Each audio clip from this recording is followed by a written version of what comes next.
Hi students. Now let us go to bonding aspects of complexes. So this is the last aspect of last topic of this chapter. We have seen nomenclature, we have seen isomerism in complexes. So now let us come to the bonding aspects. Shape, hybridization. We already studied a primitive theory of complexes, that is Werner's theory. So he concluded that some complexes are octahedral, some complexes are tetrahedral, some complexes are square planar. But Werner found all these shapes experimentally. He did some experiments and then he did some analysis. Then he concluded, okay, some are octahedral, some are tetrahedral, some are square planar. But theoretically he did not explain why an octahedral complex is octahedral. Why not it is prismatic? I think you all remember coordination number 6 has at least two different possibilities. It can be octahedral, it can be prismatic, but almost none of the complexes is prismatic. All of them are octahedral, but why? Werner did not explain that. Similarly, coordination number 4, some are square planar, some are tetrahedral. Again, Werner did not give any explanation for that.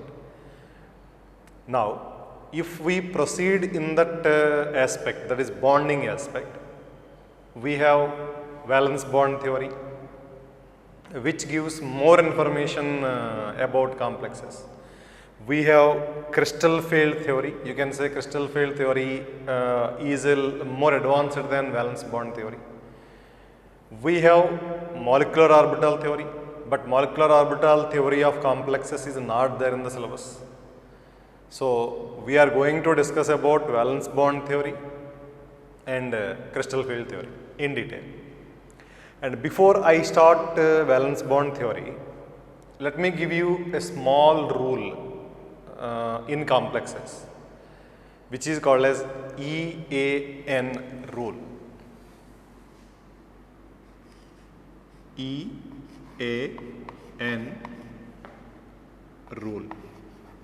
It is somewhat similar to octet rule in which we studied in chemical bonding. EAN rule is similar to octet rule, and in EAN rule, this EAN stands for effective atomic number.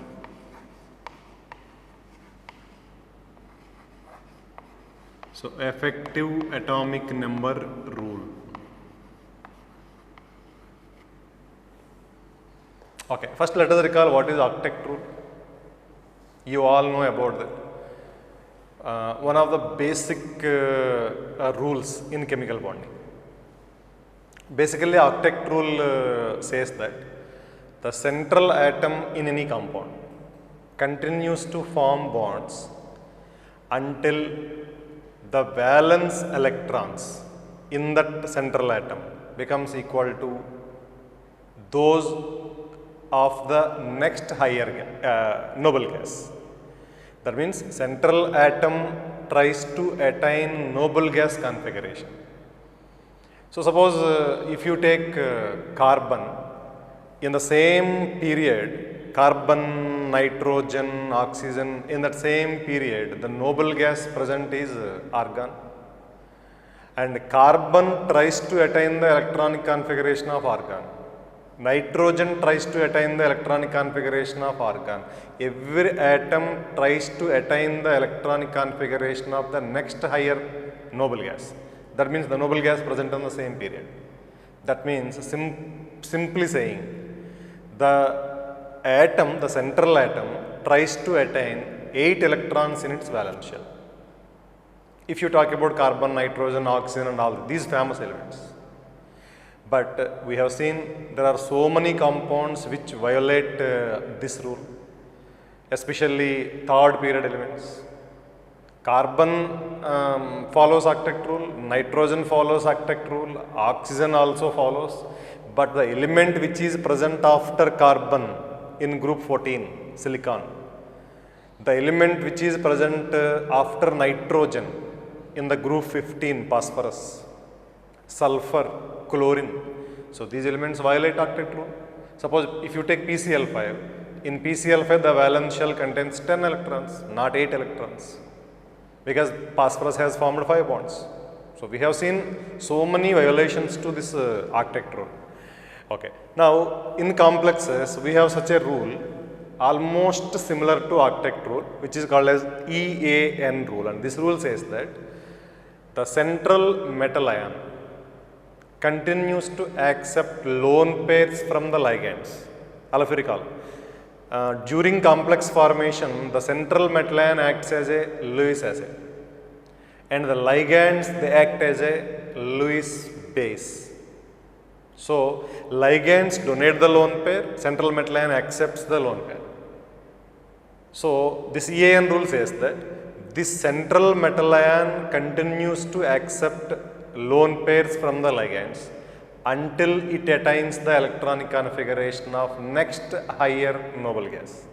That means the total number of electrons in the central metal ion should be equal to those present in the next higher noble gas, and until that time the central metal ion continues to accept lone pairs. This is what is EAN rule. The central metal ion continues to accept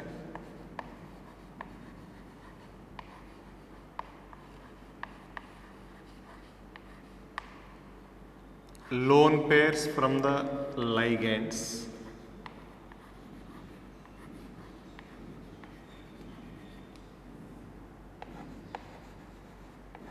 until total number of electrons in it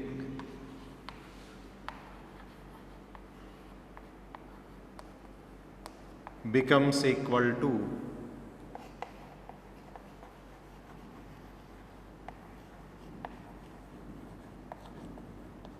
that of next higher noble gas.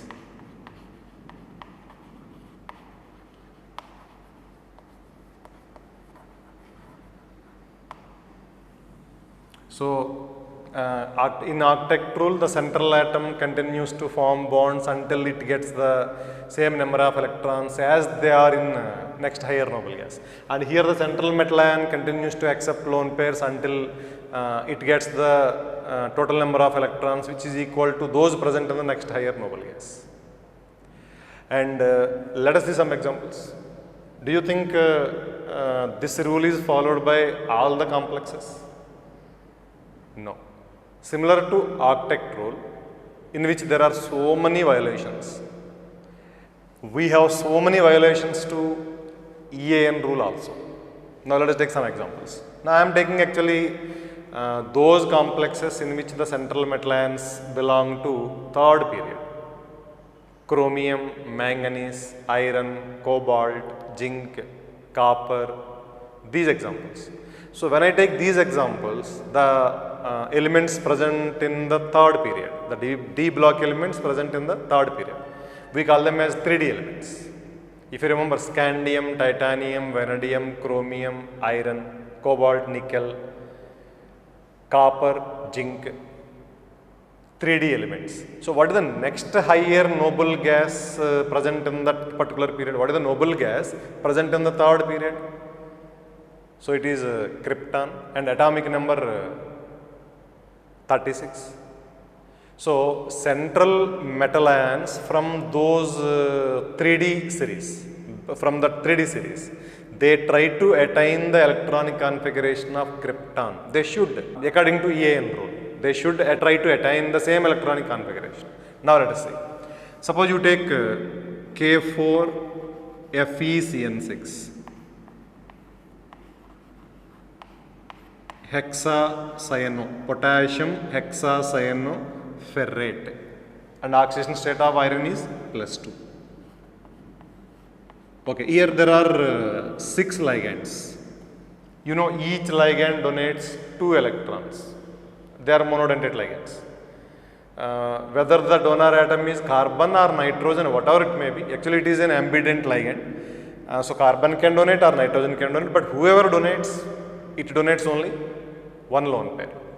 So 6 ligands donate 12 electrons and iron plus 2. Atomic number of iron is 26 and Fe plus 2. Now see, 26 minus 2 because iron has last 2 electrons.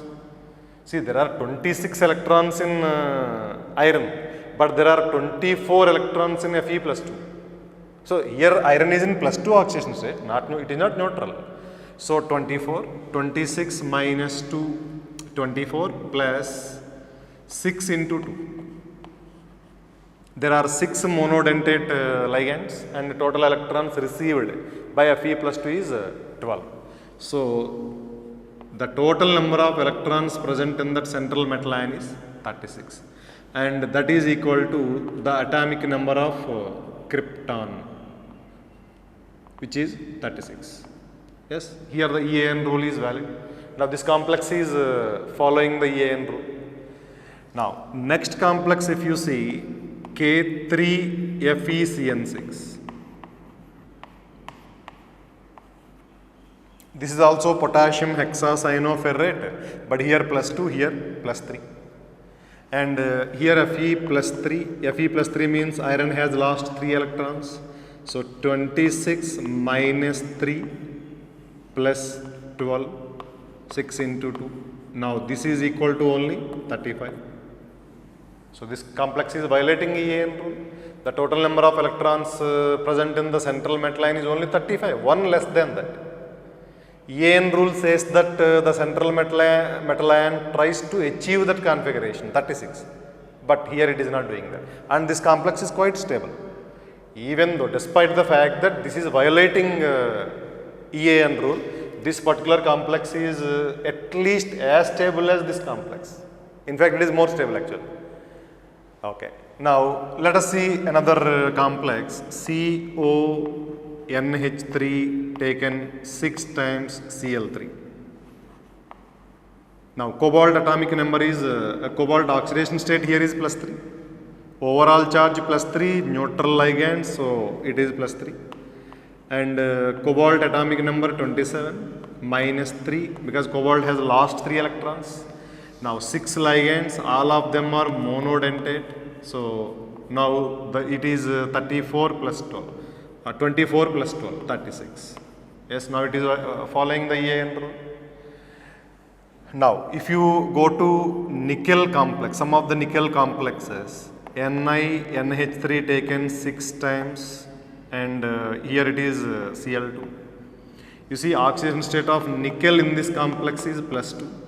Overall charge plus 2, neutral ligand. So it is Ni plus 2. Now nickel atomic number 28 and it has lost 2 electrons. It received 12 electrons because 6 monodentate ligands. So 26 plus 12, 38. Now nickel achieved more than that. Here in this complex iron could not achieve 36 and in this complex nickel achieved more than that. Okay. Suppose if you see another complex NiCO4, a neutral complex, then here oxidation state of nickel is 0. Overall complex is charge on overall complex is 0. Carbon monoxide is a neutral ligand, so Ni 0 and it is 28. It has not lost any electron plus 6 into 4. 4 into 2, 4 ligands and each ligand donates 2 electrons. So 8, now it is equal to 36. Now it is following the EAN rule. Now let me give you one more example, that is CrH2O taken 6 times Cl3, chromium complex in which chromium is in plus 3 oxidation state. If you recall, chromium always shows plus 3 oxidation state in all the complexes.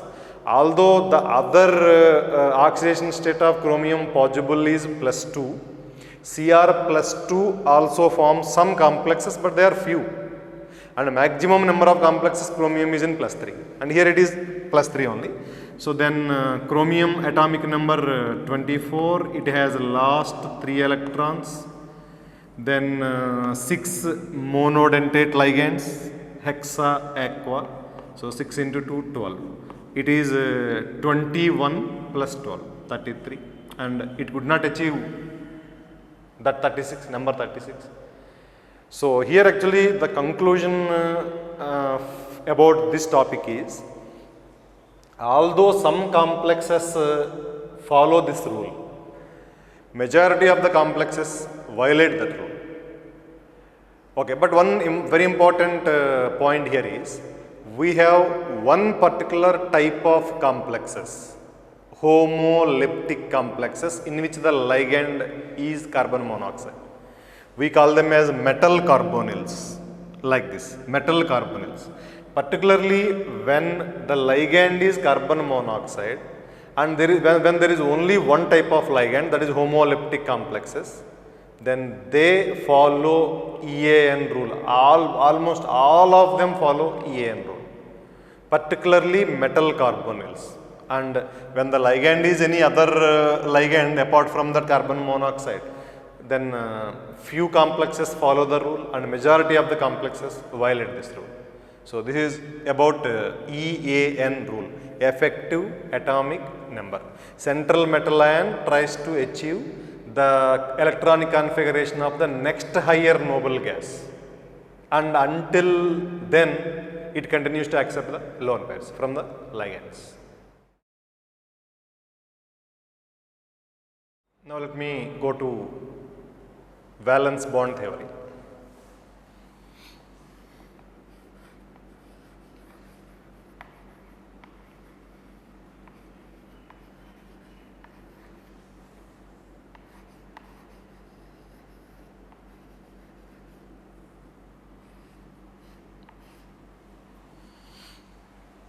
Before starting this theory,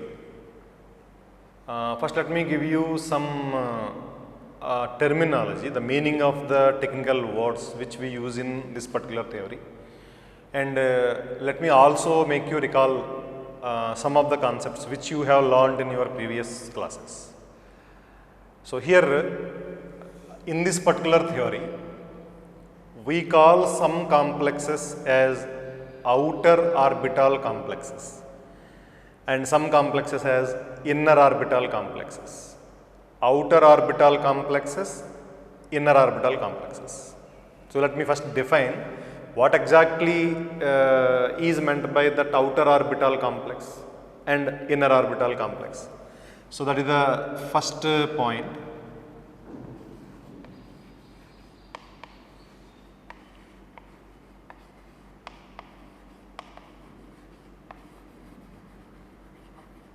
Actually, you all know, in valence bond theory, we study about sigma bond, pi bond, sharing of electrons, coordinate covalent bond, hybridization, sp hybridization, sp2 hybridization, sp3 hybridization. Okay, for example, in a complex, the coordination number is 6. So that means the central metal ion forms 6 coordinate covalent bonds, and for that the central metal ion should have 6 vacant orbitals, because the bond formed here is coordinate covalent bond, not a normal covalent bond. So ligand donates the lone pair, central metal ion accepts the lone pair. So to accept the lone pair from 6 different ligands, so the central metal ion should have 6 vacant orbitals. And in the hybridization process, suppose one s combines with 3 p orbitals. Suppose if the d orbital is not involved, the maximum hybrid orbitals you can get is only 4, sp3. In sp you will get 2 hybrid orbitals, in sp2 we will get 3, in sp3 we will get 4.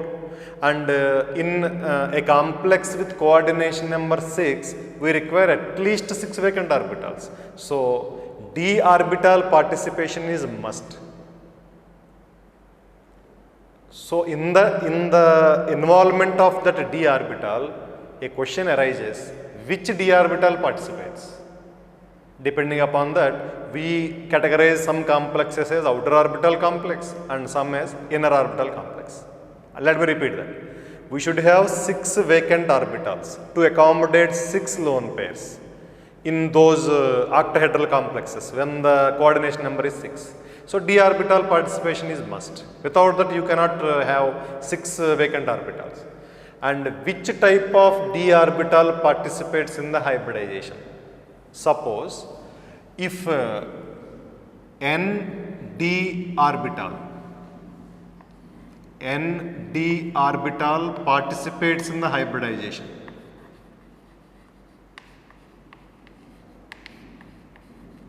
where n is the quantum number, principal quantum number of the valence shell, outermost shell.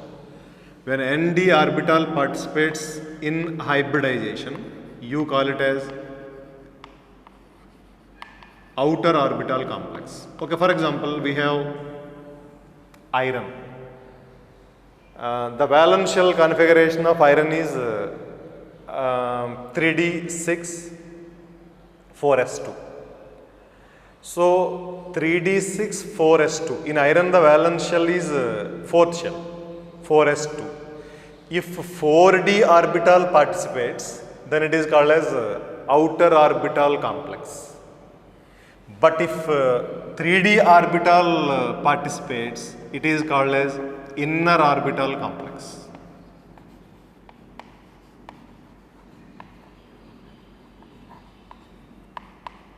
When n minus 1 d orbital participates, then it is called as inner orbital complex. Participates in hybridization.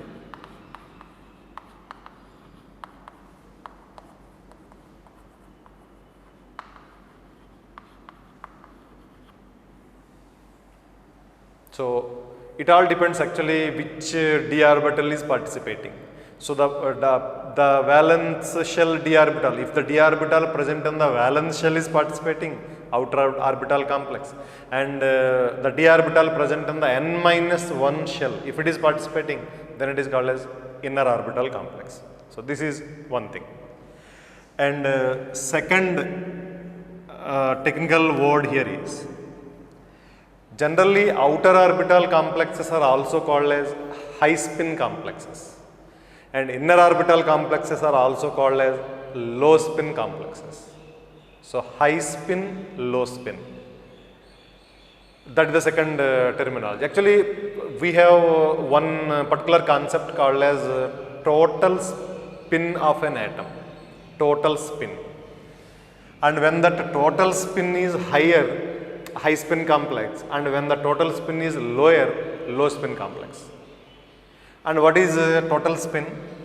The total spin, capital S, is equal to n into 1 upon 2, where n is the number of unpaired electrons.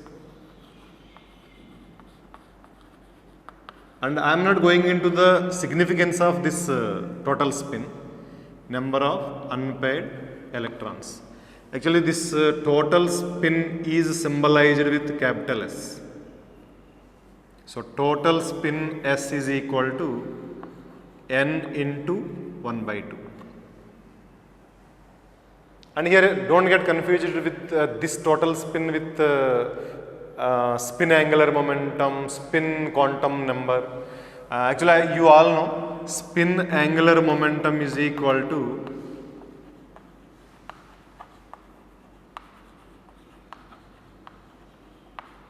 magnitude of spin angular momentum, that is equal to under root s into s plus 1 into h bar, where s is a constant, that is equal to 1 by 2.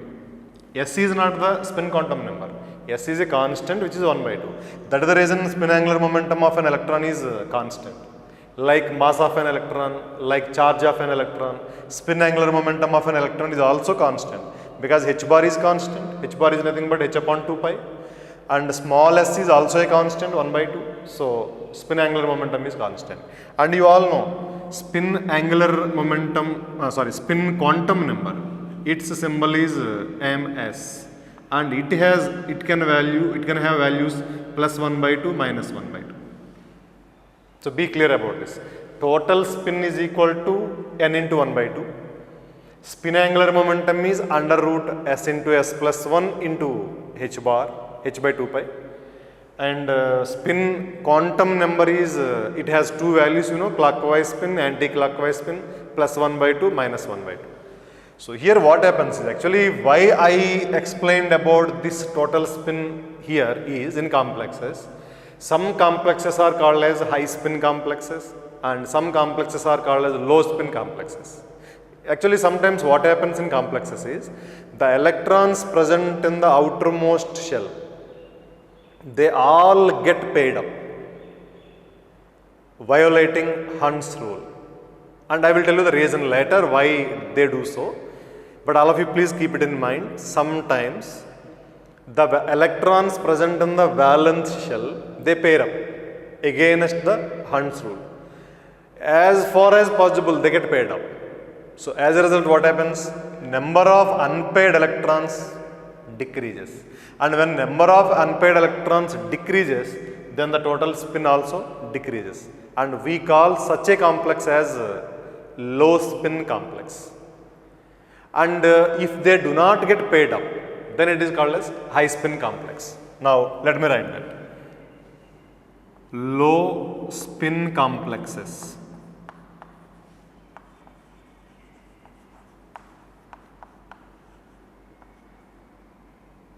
In which the electrons present in the valence shell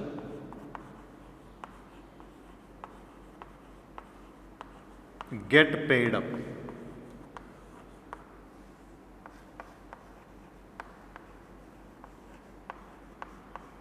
Violating Hund's rule.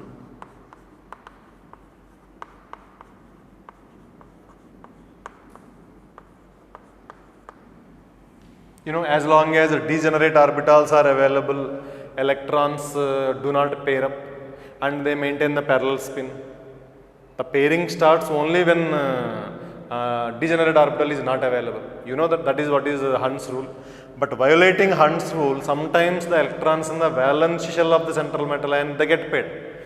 And in such case, we call it as low spin complex, because number of unpaired electrons decreases because they are getting paired up.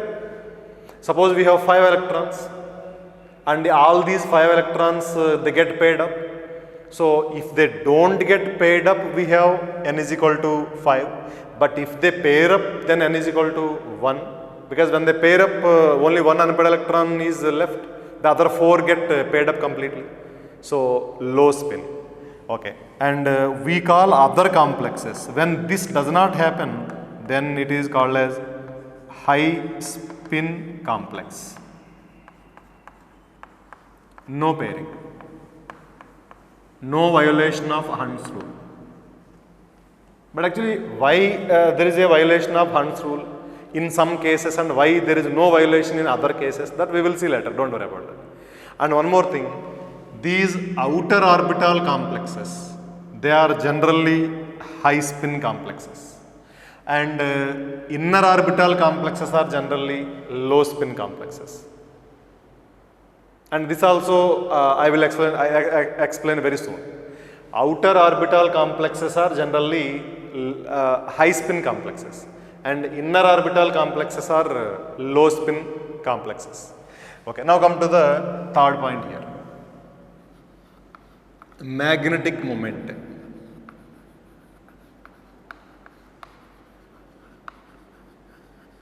Actually, this is also this is not a new concept to you.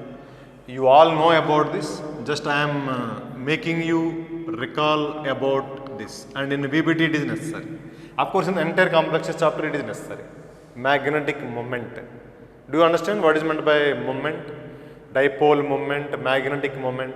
You know, moment is nothing but torque. In physics, you must have studied about torque, rotational force. So, the same thing. So, the magnetic moment mu,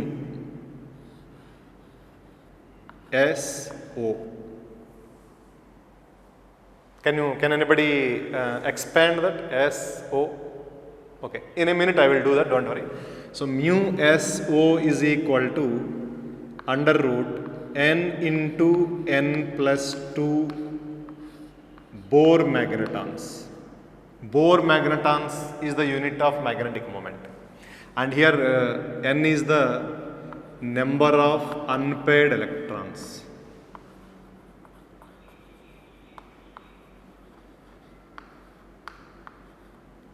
Actually, you all know electron has two types of motion in an atom. One is orbital motion, second one is spin motion. You all know it revolves around the nucleus in an orbital and it rotates around itself and that is called as spin. So, electron has magnetic moment due to its orbital motion as well as due to its spin motion. But it is found that, listen to me carefully, it is found that especially in the case of 3D elements, and you know maximum complexes which we are going to study are of 3D elements only. The central metal ion belongs to 3D third period, scandium to zinc. So, in the case of these 10 elements, it is found that the experimentally determined magnetic moment is almost equal to the magnetic moment which is calculated from the spin only formula. Actually, when you substitute n is the number of electrons, in that particular expression under root n into n plus 2, you know, you will get only the spin contribution to the overall magnetic moment. Overall magnetic moment has two contributions. One is spin contribution, second one is orbital contribution, because electron has two types of motions. And from that formula, you will get only the spin contribution. But especially in the case of 3D elements, the overall magnetic moment, experimentally determined overall magnetic moment is almost equal to the one which is calculated from the spin only formula. So, we can use that formula. So, SO stands for spin only. That means in this we are not worried about orbital contribution, and orbital contribution is negligible. You need not worry about that, especially in the case of 3D elements, scandium to zinc. And one more thing, you know, some substances are paramagnetic.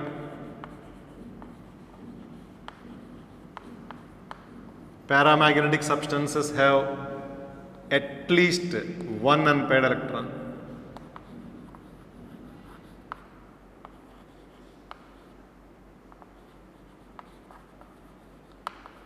At least one unpaired electron.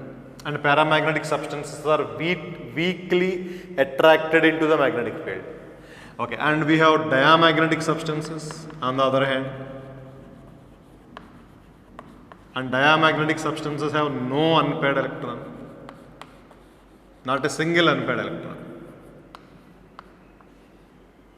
And diamagnetic substances are repelled by the magnetic field. This all you know. Magnetic moment, then paramagnetic nature, diamagnetic nature. Okay. Now let me come to the last point in this discussion, that is color. It is found that actually regarding color we will discuss later, the why some compounds are colored and why some compounds are not colored, what is the concept behind that. But let me tell you now at this time briefly let me tell you about the color. Just one point, that is, if a compound has at least one unpaired electron, generally if a compound has at least one unpaired electron, and that compound is colored. Although there is no hard and fast rule for that, I am not saying all the compounds with unpaired electrons are colored, but generally speaking, a compound with at least one unpaired electron is colored. So let me write that. So in majority of the cases, compounds with unpaired electrons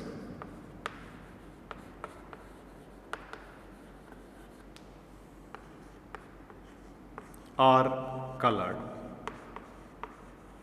Of course, few compounds with no unpaired electron are colored, and some compounds with which have unpaired electrons, they are also colorless.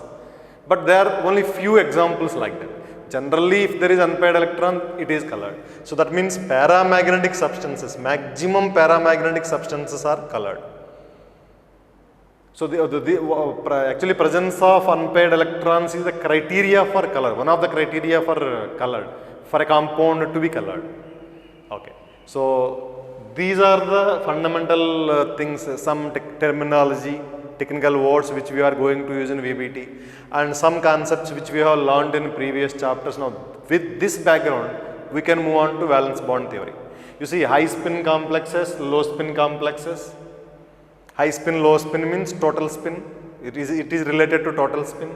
Outer orbital, inner orbital. Which d orbital is participating? Outermost or the penultimate d orbital of the penultimate shell, which is participating, depending upon that. Some are outer orbitals, some are inner orbitals. And magnetic moment, you know about this. And when you use this formula, you will get only the spin contribution. And especially for the 3D elements, spin contribution is equal to total magnetic moment. So we can use that formula, no problem. And that is the reason I have written this subscript as spin only formula. Then paramagnetic substances, diamagnetic substances, and color. So these are the things. Now we can move on to the VBT, and you can understand whatever point I will take up in the valence bond theory. Now let us come to the valence bond theory. Before starting this theory, let me tell you one thing. In this particular theory, almost I won't tell you any new point. The only thing is that the concepts which you learnt in chemical bonding, I will repeat them with new examples. Actually, in chemical bonding, you have seen normal compounds, PCl5, SF6, CH4, I3 minus, like that. But the only thing is that in this chapter we will see all complex compounds, coordination in TT, the spatial orientation of the ligands, how the ligands are arranged around the central metal ion. The only difference is the examples. So concepts are all old concepts. Okay, all of you recall the formation of methane. So we have ground state electronic configuration of carbon. In that there are only 2 unpaired electrons, but in methane carbon is forming 4 sigma bonds. And to be able to form 4 sigma bonds, carbon should have at least 4 unpaired electrons. No problem, we will excite the electron, and yes, we will make available the 4 electrons. And then there is hybridization, because some electrons are in the S subshell, some electrons are in the P subshell. If you go for hybridization, then you will get 4 equivalent orbitals, and that is an advantage. The advantage is in terms of bond angle, and the bond angle is 109.5 degree. So this is what actually basically the approach of that VBT and hybridization. The best possible arrangement. See, we have 2 surrounding atoms, linear. You do not have a better arrangement than linear. Not possible. Now sp2, 3 surrounding atoms, trigonal planar, 120 degree, and you cannot have a better arrangement than that. Now 4 surrounding atoms, tetrahedral. There is no better arrangement than tetrahedral in this universe. If you want to minimize the repulsions between the surrounding atoms, there is no better arrangement than tetrahedron. Tetrahedron is the best arrangement. Maximum possible distance between the surrounding atoms. So this is what we learnt already. Now let us apply the same thing to complexes. So let me take 4 or 5 complexes. Now our first complex is Ni. You see, actually what all characteristic of the complex I will tell you. Ni, Cl4 minus 2. Coordination number 4. And oxidation state of nickel plus 2. Okay, suppose if you take nickel electronic configuration, if you see only the outermost configuration, it is 3d8 4s2.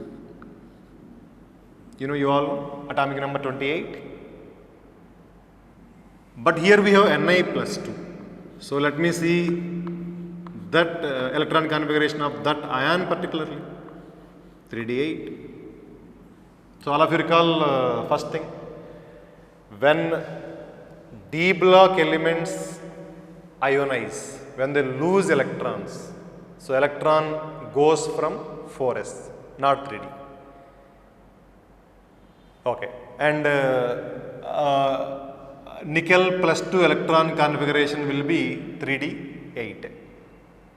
Okay, if you write down its orbital picture, how many unpaired electrons are there, how many paired electrons are there, if you do that, then we have 5 degenerate d orbitals, dxy, dyx, dxz, dx square y square and dz square, and following all the fundamental rules, so the electronic configuration of Ni plus 2 in the d subshell is like this. No d orbital is vacant. And how many vacant orbitals we require? Number of vacant orbitals required is equal to number of lone pairs received by the central metal ion. We require as many vacant orbitals as the number of lone pairs it is receiving. Because for each lone pair we require a vacant orbital. But in D we don't have any vacant orbital. And half-filled orbitals are not eligible. See, you know, all of you, you cannot accommodate 3 electrons in an orbital. We have already 1 electron in these 2 orbitals. So those 2 orbitals are not eligible to receive, they cannot receive lone pairs. So what happens here? There is a hybridization, and that hybridization is between 1 4s orbital and 3 4p orbitals. And the hybridization is sp3. 1 4s and 3 4p combine and they undergo hybridization, and all of them are vacant. Yeah, we require vacant orbitals. See, in normal case, PCl5, SF6 and all that, we require half-filled orbitals because covalent bond, that is a normal covalent bond. Phosphorus gives 1 electron, Cl gives 1 electron. But here, nickel is not giving any electron. Nickel is receiving the lone pair, so nickel should have vacant orbital, not half-filled orbital. So 4 vacant orbitals I have taken. Next higher orbitals available, next higher available orbitals. So 1s and 3p combine to give sp3 hybridization. And what is the shape if the hybridization is sp3? Tetrahedral. So the information regarding this particular complex is shape is tetrahedral. And you see, all of you, if there is any unpaired electron in the central metal ion, yes, 2 unpaired electrons are there. So the complex is paramagnetic. And because of those 2 unpaired electrons, the complex is found to be colored. The complex is expected to be colored. I told you generally, if at least 1 unpaired electron is present, the compound will be colored. So it is colored. And now you see there is no d orbital participation here. There is no d orbital participation. So no question of calling it as outer orbital complex or inner orbital complex. Because outer orbital and inner orbital complexes we categorize complexes only when there is a d orbital participation. Nd orbital participates, outer orbital. N-1 d orbital participates, inner orbital. And here there is no d orbital participation. So there is no way you can classify it according to outer orbital or inner orbital complexes. Okay. Now come to our second example. And it is Zn NH3 taken 4 times plus 2.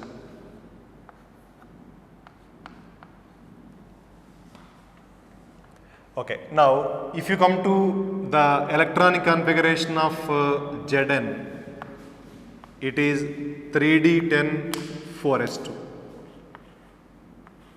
3d10 4s2. And in this complex, Zn is in plus 2 oxidation state. So as a result, it is 3d10. The 4s orbital becomes vacant. Now, if you see the electronic configuration, detailed arrangement in the d subshell, then completely filled, no unpaired electron, completely filled, no vacant orbital, no unpaired electron. So again the hybridization must be sp3, 4s, 1 4s and 3 4p orbitals combine, and resulting in the formation of sp3 hybridization. So the shape is tetrahedral with 109.5 degree bond angle, and the complex is diamagnetic, and because there is no unpaired electron, the compound is expected to be colorless, and it is colorless. Actually, in these examples which I am taking, NiCl4 minus 2, then ZnNH3 4 plus 2, in these complexes, whatever VBT is predicting, shape, magnetic nature, color, all are according to the experimental facts. All are matching with the experimental facts. There is no violation, there is no exception. Okay. Now let me come to the third complex, that is Cr NH3 taken 6 times plus 3, chromium complex. Now, what is the electronic configuration of chromium? Chromium elemental state. It is 3d5 4s1, and if you go to Cr plus 3, if you remove 3 electrons, then the electronic configuration will be 3d3. 1 electron goes from S, 2 electrons go from 3d. So the resultant electron configuration is 3d3, and 3d3 configuration is like this. All electrons will be unpaired, and there are 2 vacant orbitals. So here we require 6 vacant orbitals. We require 6 vacant orbitals because the coordination number is 6. So 2 d orbitals are vacant, and it requires 3 more. So 1 4s and 3 4p. So the hybridization is D2sp3. And all of you see which d orbital is participating in this. So inner orbital complex. That means it is n minus 1d that is participating. Okay, so D2sp3 hybridization, and the shape is octahedral. Actually, when I started this particular topic, I told you surrounding atoms 2 linear, surrounding atoms 3 trigonal planar, surrounding atoms 4 tetrahedral. These are the best shapes. You do not have better shapes than these shapes. And if the surrounding atoms are 5, trigonal bipyramidal, and if the surrounding atoms are 6, octahedral. Trigonal bipyramidal is when the surrounding atoms is 5, and octahedral shape is when the surrounding atoms is 6. So it is octahedral shape, and here it is paramagnetic. 3 unpaired electrons are there, so paramagnetic, and this compound is colored. Yes, we also expect that to be colored because there are unpaired electrons. And one more thing, if you measure the magnetic moment of this particular complex, then that is almost equal to the one which is obtained from the spin only formula. This I already told you. So magnetic moment of this complex is, here the total unpaired electrons are 2. So 2 into 2 plus 2, n into n plus 2, under root n into n plus 2 Bohr magnetons. And it is a diamagnetic complex, so obviously magnetic moment is 0. And if you calculate magnetic moment of this particular complex, it comes out to be 3 into 3 plus 2 Bohr magnetons. So the hybridization is D2sp3. N minus 1 d orbitals are used for a hybridization. See, why we should use n d orbitals? If n minus 1 d are available, why do we go for n d orbitals? Lower energy orbitals are available. So it is meaningless to go for higher orbitals. So that is the reason we are making them available. We are making them participate in the hybridization. Okay. Now next example is Fe F6 minus 3. Fe F6 minus 3.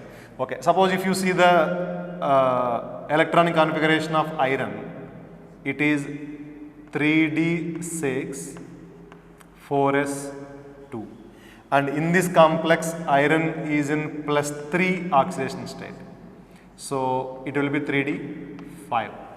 Now if you write down the electronic configuration, then the entire d subshell is half filled, each and every orbital present in that, so 1 electron each. No d, no inner d, no n minus 1 d orbital is vacant, and we require 6 vacant orbitals here because the coordination number is 6. We require 6 vacant orbitals, so we have to go for the higher orbitals, higher d orbitals. So here the hybridization is 1 4s. Let me write down in detail. 1 4s plus 3 4p. We require 2 more orbitals. We take it from 4d, no problem, and 2 4d orbitals. So the hybridization is sp3d2. And also please remember, whether it is d2sp3 or sp3d2, the shape is octahedral only, because whenever we have 6 surrounding atoms, the best shape is octahedral. So the shape is octahedral.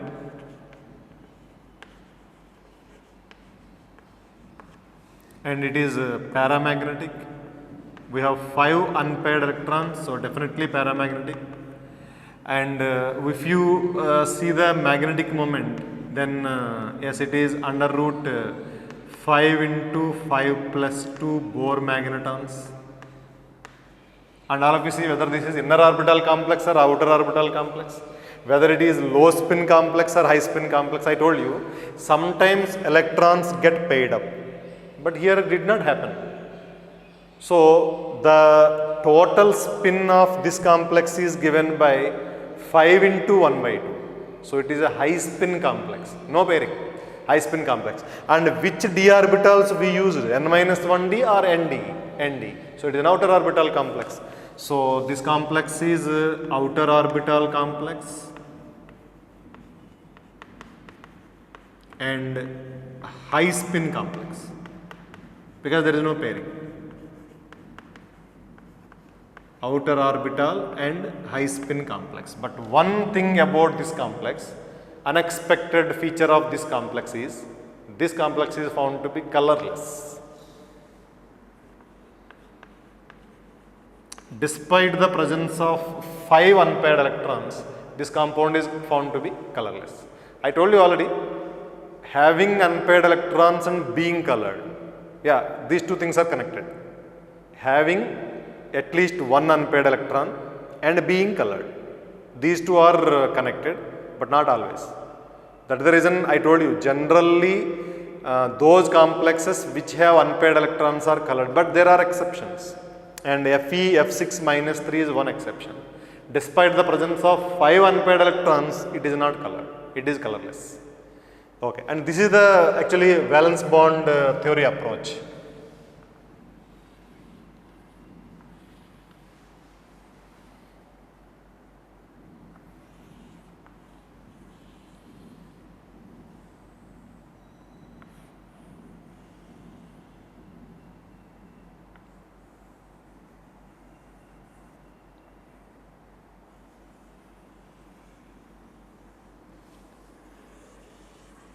Now 4 examples. Here 1 4s and 3 4p orbitals combine and the hybridization is sp3. Similarly here 1 4s and 3 4p orbitals combine and hybridization is sp3. 3 4p. And here anyway I have shown you 2 3d orbitals, 1 4s, 3 4p orbitals. So d2 sp3.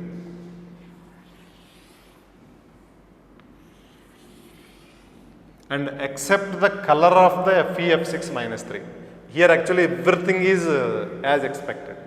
Paramagnetic nature, hybridization and shape, color, everything is as expected. We got everything as expected. So this is the approach of actually valence bond theory.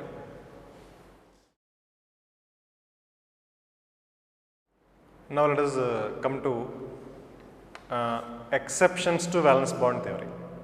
Actually, if you remember when I told you about effective atomic number rule, I told you that few complexes follow it and majority of the complexes violate it. So there is no much significance to that EAN rule. You know, almost same is the case with valence bond theory.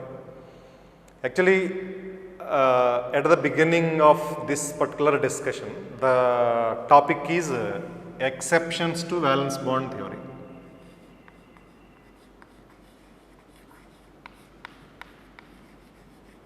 You can say drawbacks.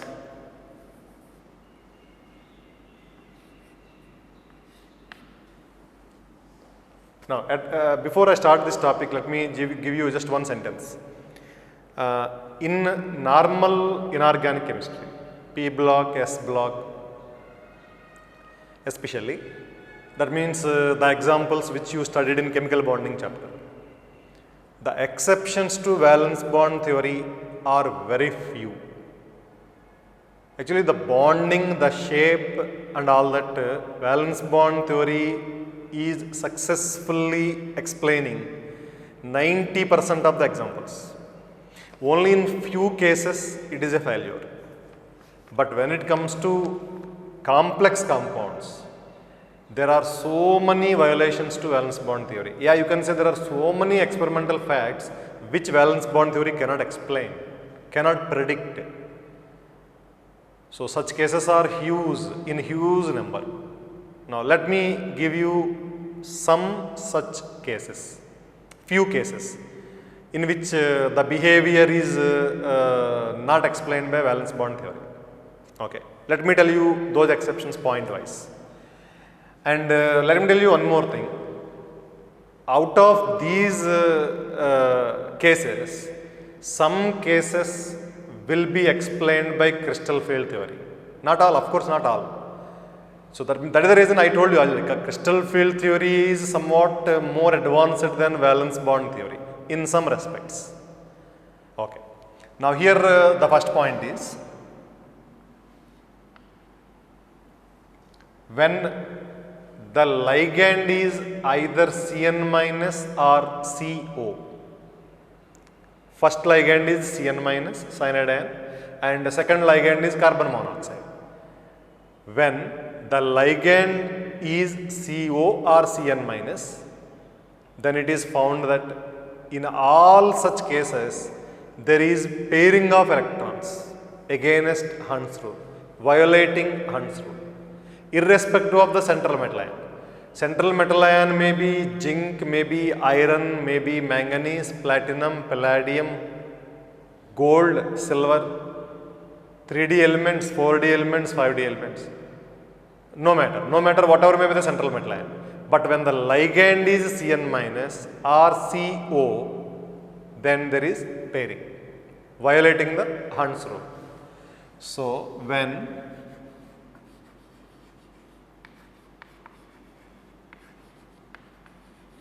the ligands are Cn minus or CO, there is pairing in the valence shell, electron pairing. We can write down electron pairing. there is electron pairing in the valence shell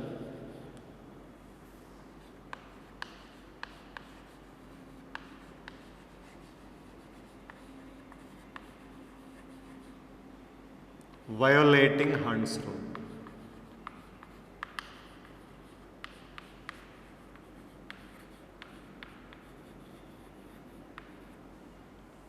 Now this is the first exception to valence bond theory.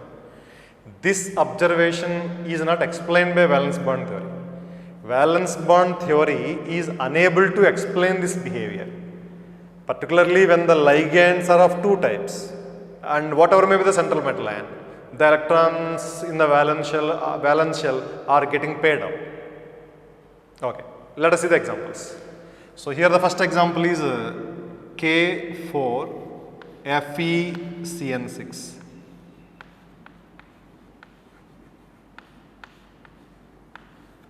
And here iron is in +2 oxidation state. So D6. D6 configuration is actually like this. First, second, third, fourth, fifth, sixth. But I told you ligand is Cn minus, so there is forcibly these electrons are paired up. Forcibly in the sense violating Hund's rule. See, pairing up is not natural. Pairing up is not natural and it does not happen on its own. But somebody is forcing actually. Because of some reason it is happening. So it is not a natural process. So if you pair up the electrons, the new configuration will be like this.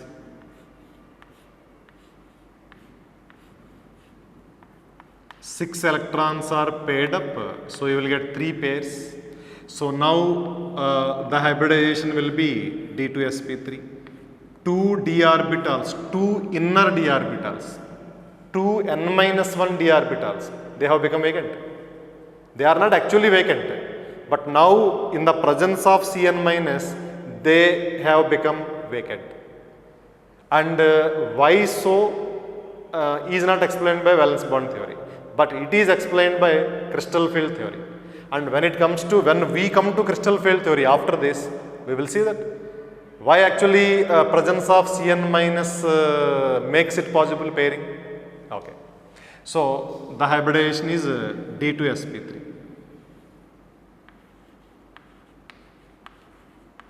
Now see, this complex is octahedral,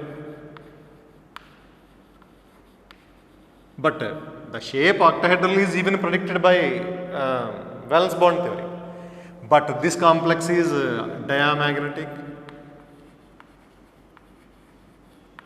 But VBT predicts that it is paramagnetic because VBT does not pair up the electrons. You have seen the previous 4 examples.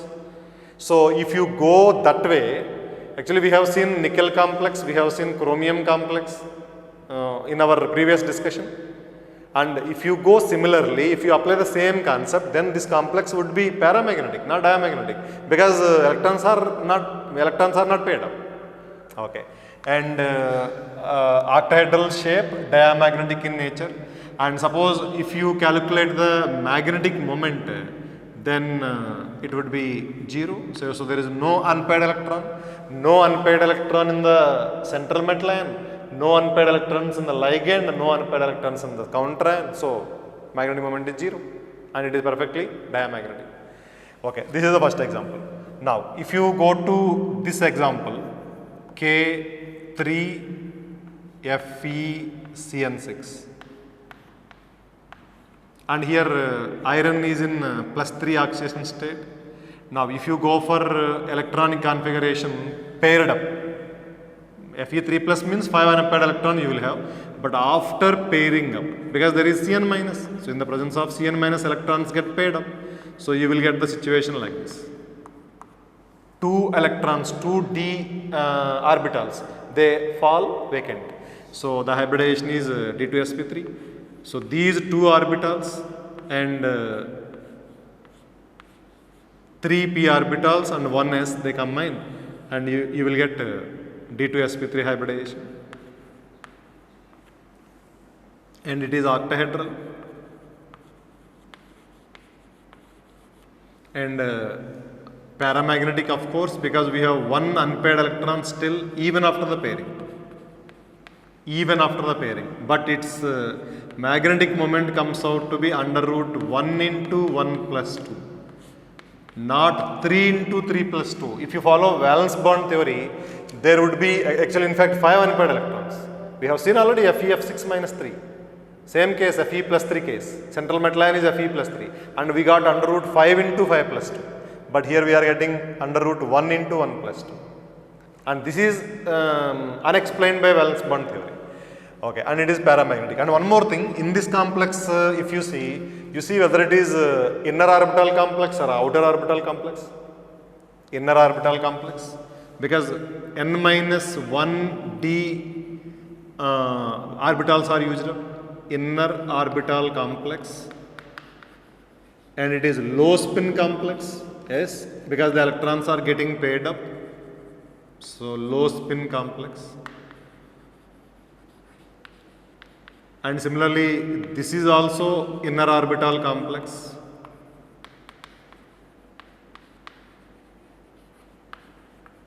and low spin complex.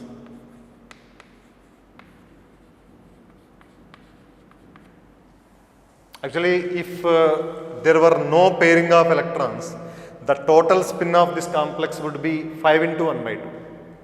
But the actual total spin of this particular complex is 1 by 2, because now there is only one paired electron, so it is definitely low spin complex.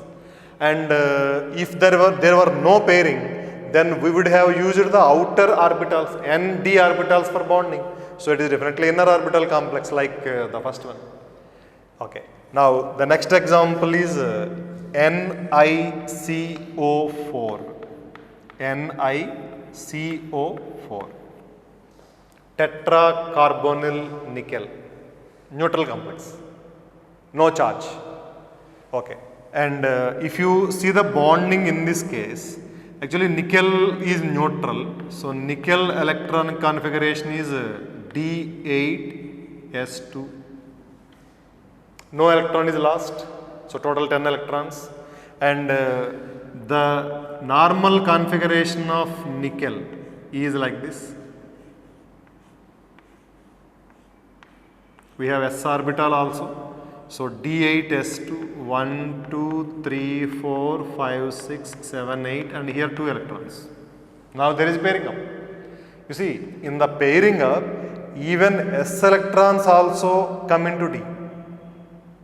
So that means there is exhaustive pairing to the extent possible. All the electrons in the valence shell get paired up. So in the presence of Cn minus and Co.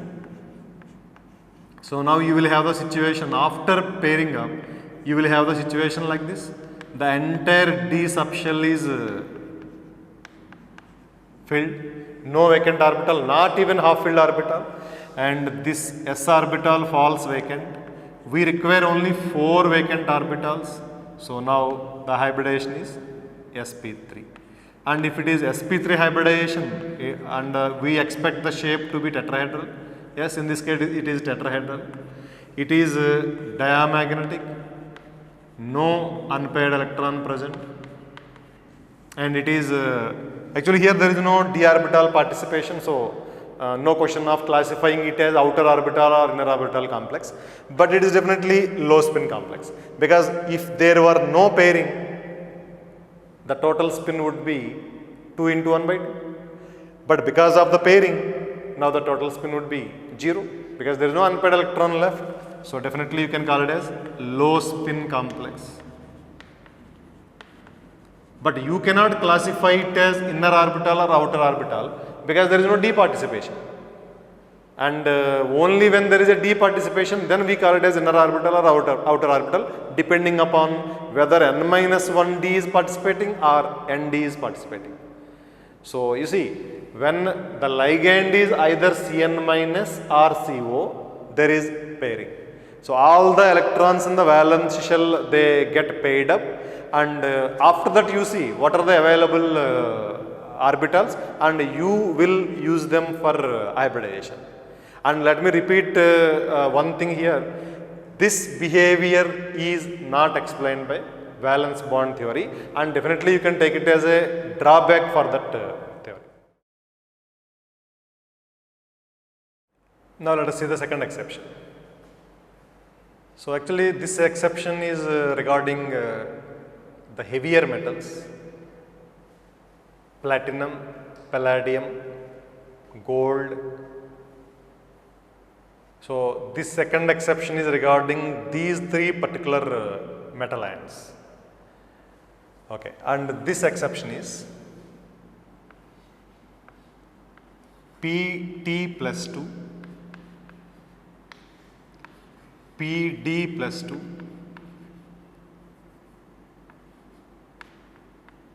and Au plus 3 form, you can write down always form, and you can be very confident about this word always, there is no exception, always form square planar complexes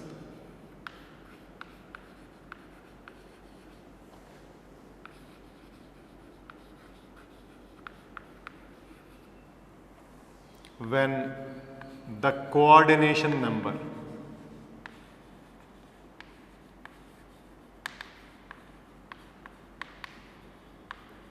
is 4.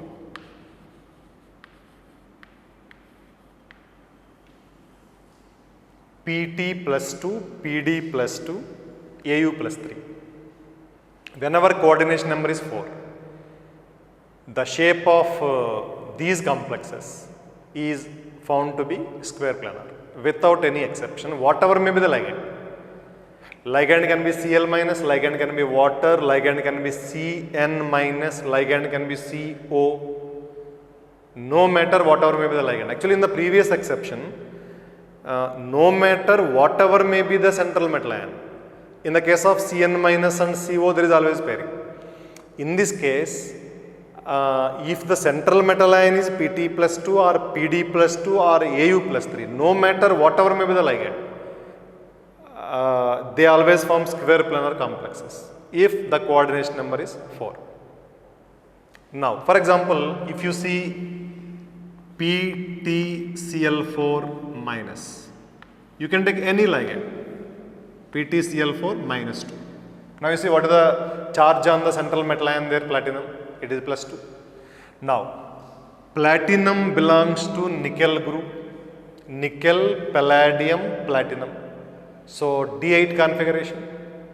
Actually it is D8S2, but if you remove 2 electrons, then it is a D8 configuration. So then it would be like this. If you write down normal electronic configuration, then 8 electrons are arranged like this. But now there is pairing. And these electrons, they get paired up, and you will have this situation. And we require 4 vacant orbitals.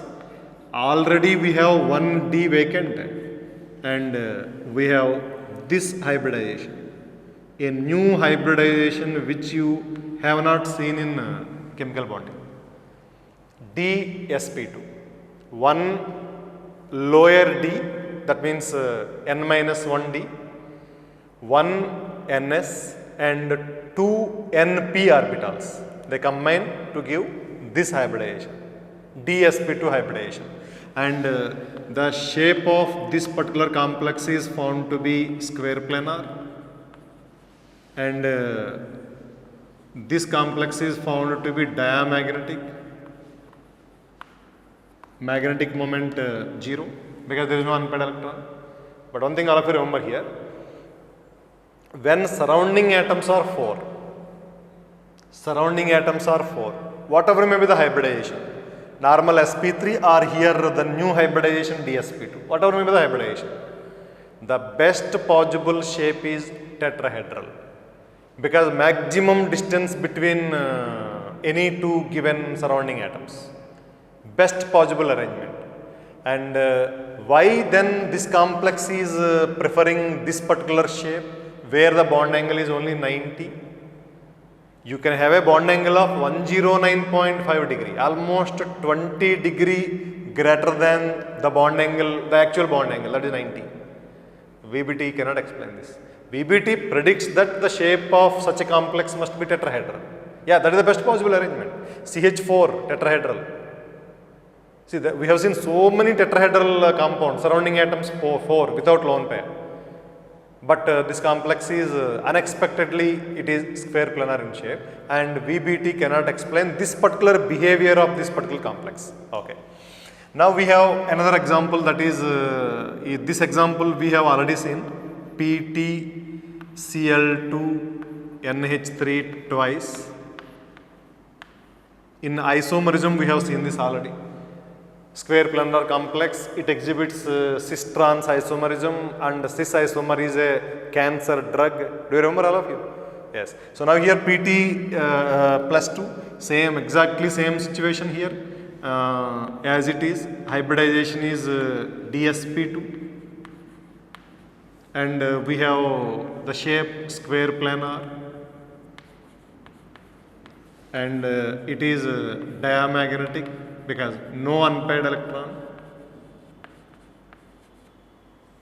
Now we have another example, that is AuCl4 minus.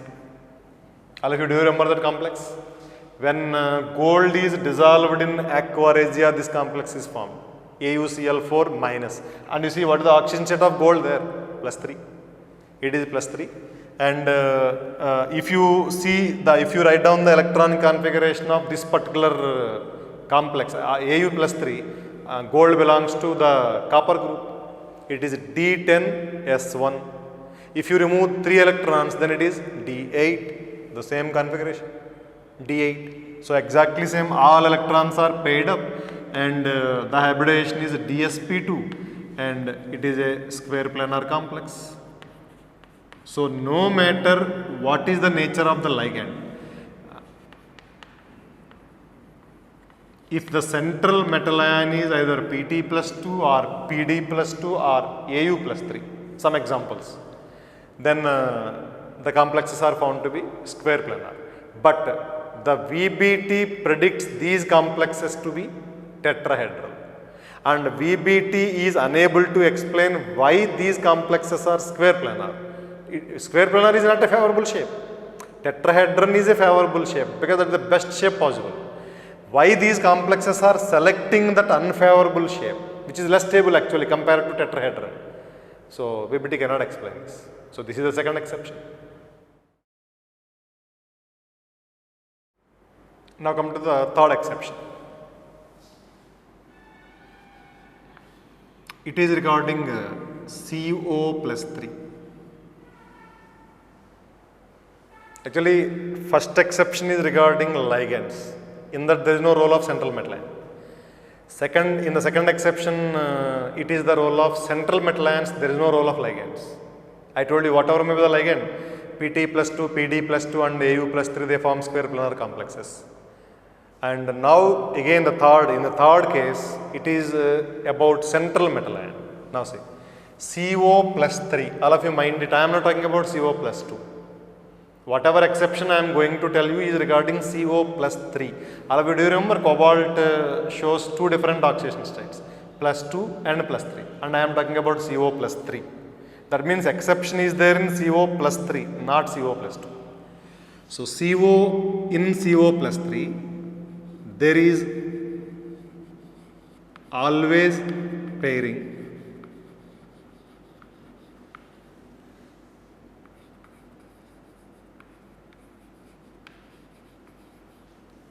except when the ligand is F minus. When the ligand is F minus.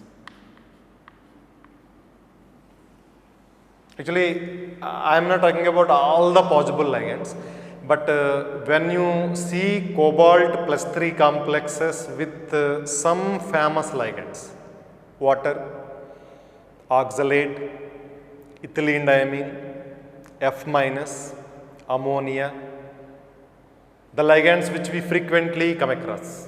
If you see that list, then the only exception to this particular behavior is F minus.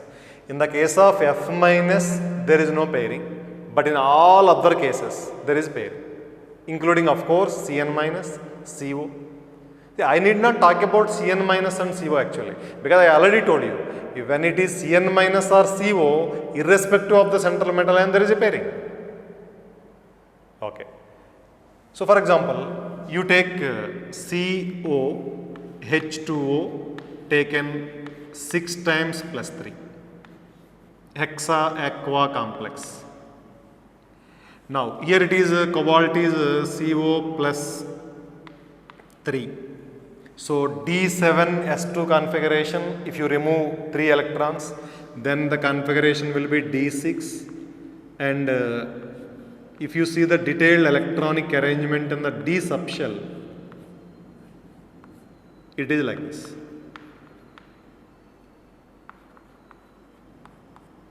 Now these electrons, they get paired up because the ligand is not F minus. Only in the case of F minus there is no pairing, but here the ligand is water. So there is pairing up. So 6 electrons pair up into 3 pairs, and we require 6 vacant orbitals. So we will have D2sp3 hybridization.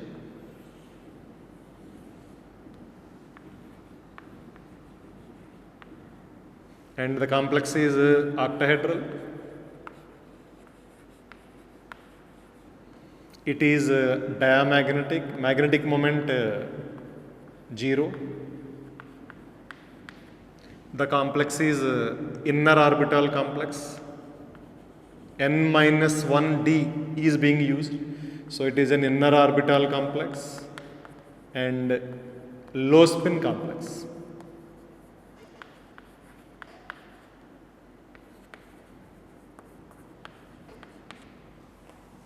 CO, H2O taken 6 times plus 3. Now, same is the case with CO, NH3 taken 6 times plus 3. Same, everything is same. Hybridization is D2sp3, octahedral, diamagnetic, inner orbital, low spin. Everything is same. Now, you can take another example, COEN thrice plus 3, bidentate ligands, coordination number 6. Even here also same, D2sp3 hybridization, octahedral, diamagnetic and inner orbital complex, low spin complex, everything is same. So, I mean there is pairing up in every case, but be careful when it comes to COF6 minus 3, where there is same CO plus 3. Now there is no pairing, so N-1D shell, that is 3D, it remains like this only,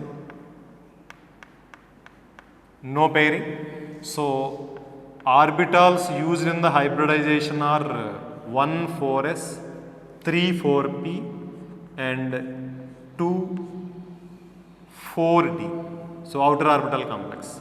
So it is sp3d2. So now this complex is octahedral. You know, outer orbital, inner orbital complex, the shape is fixed octahedral. No matter whether it is pairing or no pairing, the shape is only octahedral. Actually, the problem with shape comes only when the coordination number is 4. When there is pairing square planar, when there is no pairing tetrahedral, you have seen that already. But that problem with shape is not there when the coordination number is 6. It is octahedral. But this complex is paramagnetic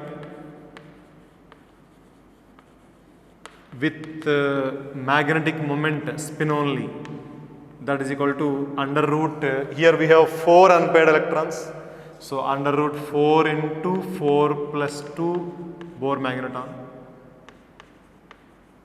and it is an outer orbital complex and high spin complex.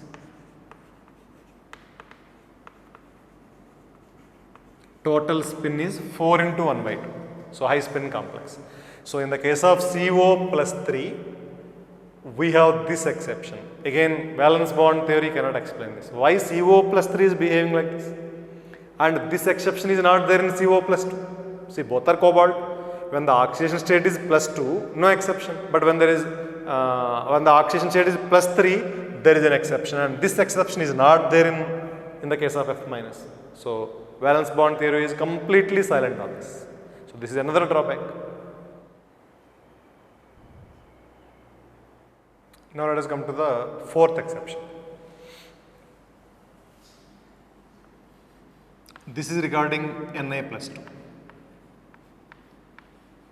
2. Na plus 2 forms square planar complexes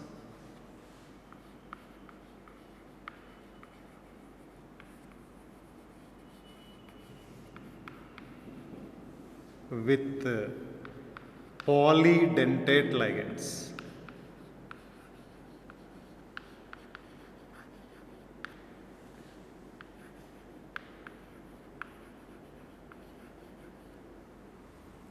Square planar complexes with polydentate ligands. Almost all the polydentate ligands, bidentate, tridentate, tetradentate. You make a difference between the previous exception regarding PD plus 2, PT plus 2, AU plus 3. Actually, in that exception, there is no restriction to ligand. You take any ligand, the complex is square planar. But in the case of Ni plus 2, only when the ligand is polydentate, then it forms square planar complex. If you remember, we have seen NiCl4 minus 2 at the beginning of valence bond theory, and we found that it is actually tetrahedral. So please remember, this exception is only with polydentate ligands. Okay. Some examples: DMGH minus, ACAC, oxalate OX, dimethyl glyoximate, acetyl acetonate oxalate. Some examples. Okay, if you see the structures of these compounds, okay, first let us see the electronic configuration. Ni plus 2 electronic configuration, D8 configuration, and if there is pairing up, in the case of these polydentate ligands, you will have all the 8 electrons paired up.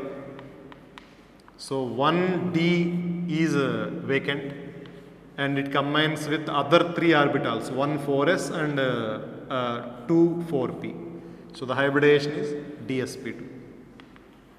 And if you remember, even in the case of pt plus 2, pd plus 2, au plus 3, we got the same hybridization dsp2. So somehow dsp2 hybridization is linked to square planar shape, which is not explained by valence bond theory. And definitely this is explained by crystal field theory. We will see that. Okay. So dsp2 hybridization, and it is square planar, but only when the ligand is polydentate. Square planar. Now let us see some examples actually. If you see this complex, that is NiDMGH twice, coordination number 4, square planar complex, and it is a bidentate ligand. So if coordination number is 4, we require only 2 ligands. So NiDMGH twice, and here the oxidation state of nickel is plus 2. Overall charge is 0. And the shape of this particular complex is like this, nickel. If you remember, when I explained about DMGH minus, I told you that only nitrogens are the donor atoms.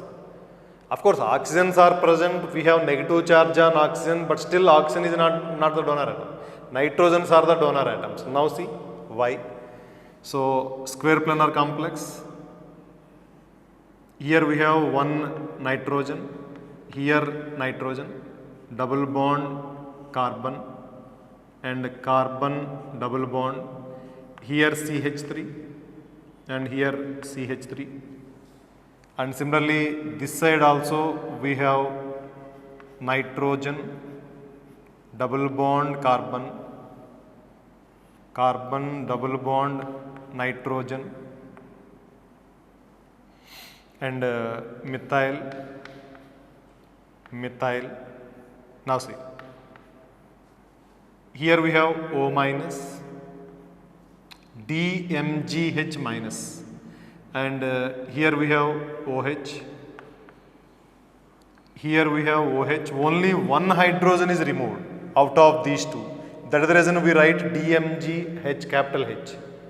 Okay, and here O minus. Now what happens? Between this O minus and this H, there is hydrogen bonding. Very strong hydrogen bonding. Similarly, between this H and this O minus, we have hydrogen bonding. Now that is the shape of NiDMGH twice complex. So it is perfectly square planar.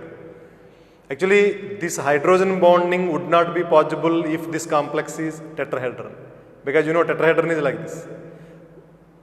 Two bonds are like this and two bonds are perpendicular.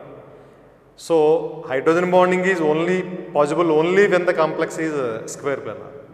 Maybe that is the reason why the complex is square planar. It is not tetrahedral as expected. Okay, so this is NiDMGH twice complex. Now suppose if you come to NiACAC twice, acetyl acetonate, and this is also, if you remember, uni-negative ligand, and it is bidentate ligand. So it will be like this, nickel,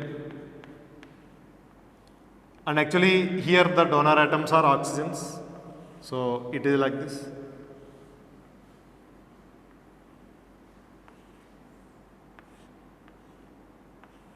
And all of you recall that acetyl acetonate ligand. Okay, here we have double bond O, sorry, single bond C, methyl. Here also we have CH3, here also CH3, and here also CH3. This is partial bond, this is also partial, this is also partial. So delocalization, and here also exactly same situation. Now let me make you recall that ligand CH3, C double bond O, CH minus, one hydrogen is removed, and C double bond O, CH3. So this is delocalized this side as well as this side. So as a result, you will get the ligand like this, CH3, C,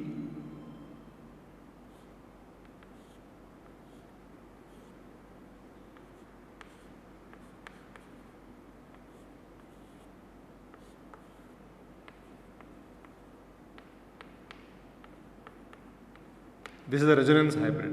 So here partial negative, here partial negative. Now that is the ligand. So it is also a square planar complex. So similarly we have even NiOX twice, that is also a square planar complex. NiOX twice, oxalate ion. But oxalate ion is actually dinegative ion, C2O4 minus 2. So obviously the overall charge of this complex will be minus 2. It is a neutral complex, uni-negative ligand.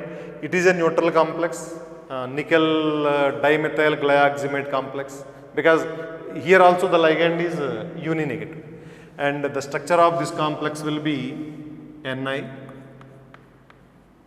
and the structure of oxalate ion is like this, C double bond O and C double bond O minus. So it is like this, O, C, C, O, and here we have double bond O, here we have double bond O.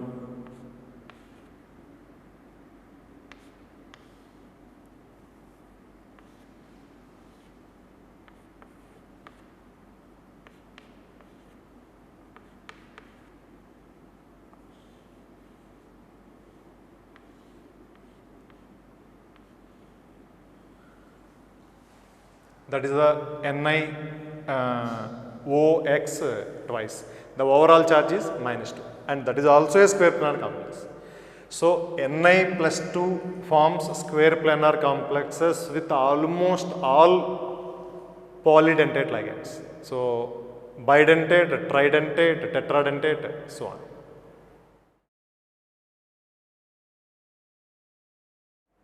Now the last two exceptions, 5th and 6th.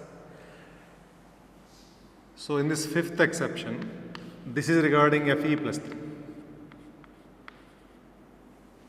Actually, there is pairing in every central metal ion when the ligand is either Cn minus or CO, and Fe plus 3 is not an exception to that. But in addition to that Cn minus and CO, in Fe plus 3,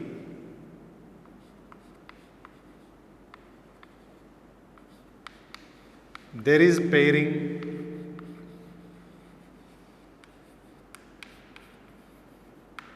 when the ligand is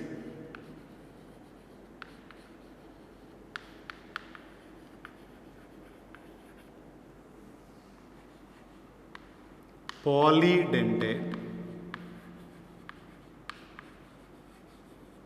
with nitrogen donors.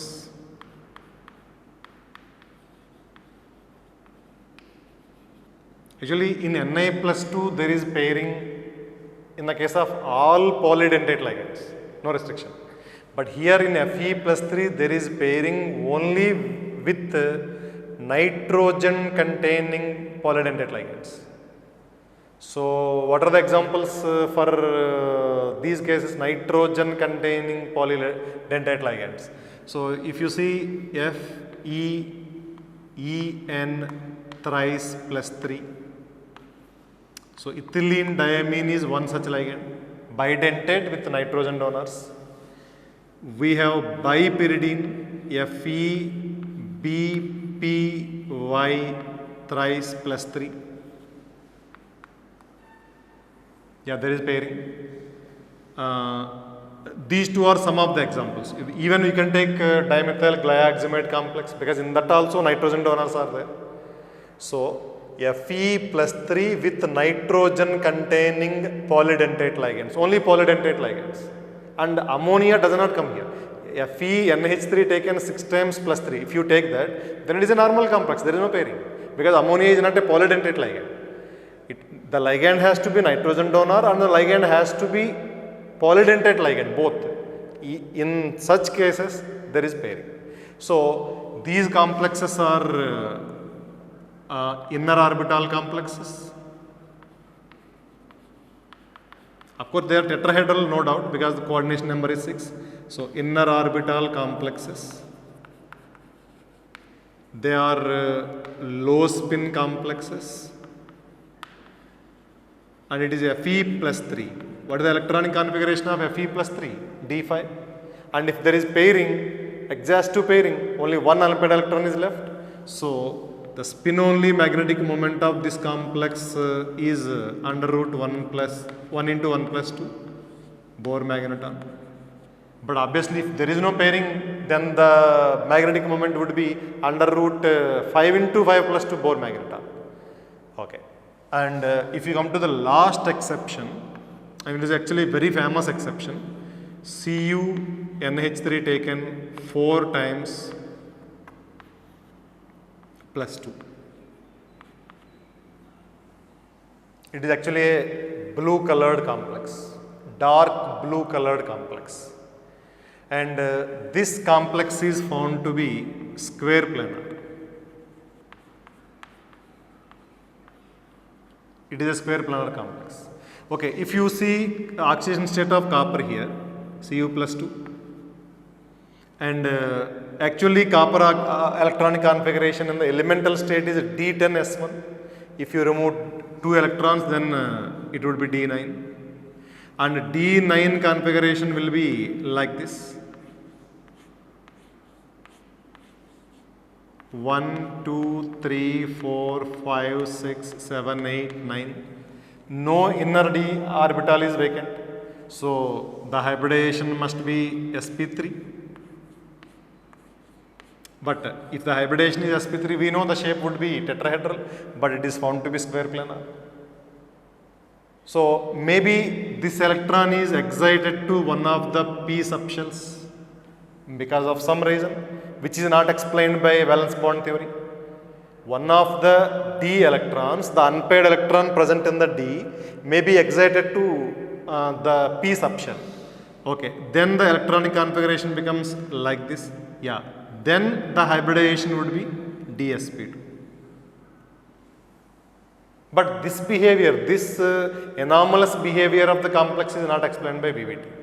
Okay, so this complex is paramagnetic because there is still unpaired electron, it is paramagnetic. So these are the exceptions to the valence bond theory. See, one regarding Cn minus and CO, always pairing. Second one regarding Pt plus 2, Pd plus 2 and Au plus 3, always pairing, whatever may be the ligand. And third one is regarding CO plus 3, not CO plus 2. So except F minus, always pairing. Then nickel case, Ni plus 2. Whenever there is a polydentate ligand, there is a pairing. Then the case of Fe plus 3, nitrogen donating polydentate ligands. And we have a particular Cu plus 2 complex, copper ammonia complex, tetraamine copper plus 2, which is square planar.